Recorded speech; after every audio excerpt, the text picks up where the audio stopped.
әурет жер жабылу керек. Астына бір мата, үстіне бір ақ мата жабамыз, сол жеткілікті. Сонымен болады. Бізде қазақта мейрам су дегеніміз бар.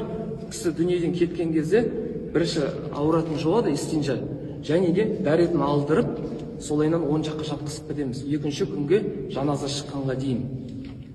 Енді жуындырарға келетін болсақ, жаңа пайғамбар саллаллаху алейхи вассалам сүннеті бойынша әурет жер ашылмау керек. Ер адамға ер адам кіреді, әйел адамға әйел адам кіреді. Ал ер адамды жуындыратын ешкім болмаған жағдайда өзінің әйелі жуындырса болады. Және ал әйелін ешкім жуындыратын жағдай болмаса, ешкім, онда ер адам не істейді? Күйеуді жуындыра алмайды, таяммум алдырады.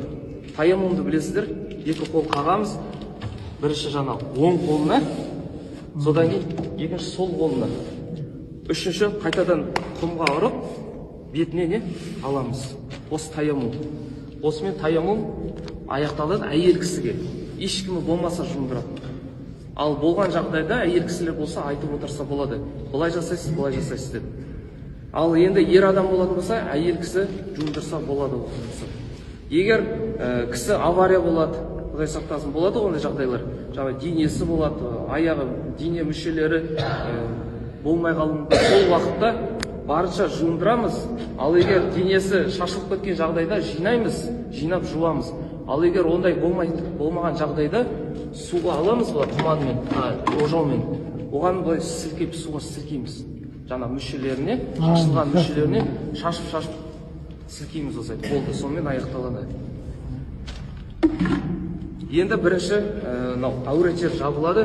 Біздің Ханафи мазхабы бойынша кіндіктен тізеге дейін ол аурат жер. Осы жерлер ашылмау керек. Осы жер көрінбеу керек. Әйел кісілерді білесіздер, тобыққа дейін. Ол көрмеу керек. Бірінші әурет жерін жауып қоямыз, одан кейін құман. Су алған жоқ, мен мешіттің ішінде болған әйел отырмайтындай. Жаңа орамал.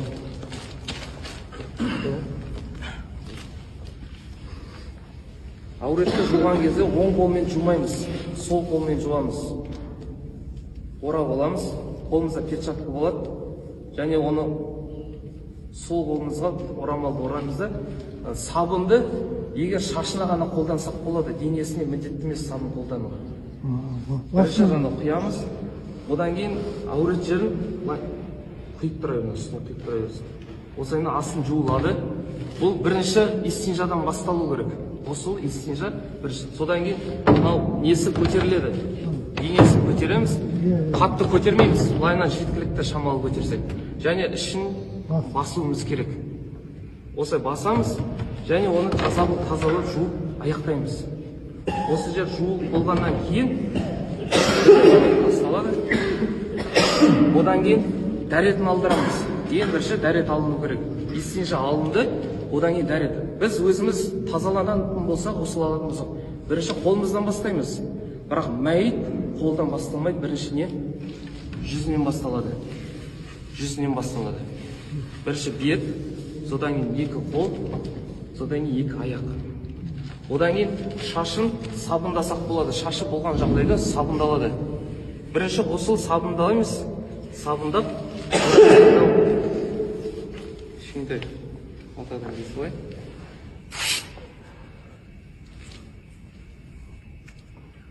Жаңағы сабындалып болған шашын жуып болғаннан кейін оң қолмен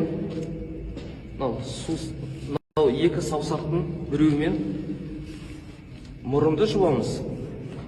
Мұрынды. Және сұқ саусақпен аузын ерін ішіне кіргізіп, былайынан жуамыз, тісін жуамыз аузын. Бірінші мұрын, содан кейін ауыз. Осы екеуі жуылады, одан кейін жүзі полный жуылады, құлағын тоже барлығы жуылып. Одан кейін бірінші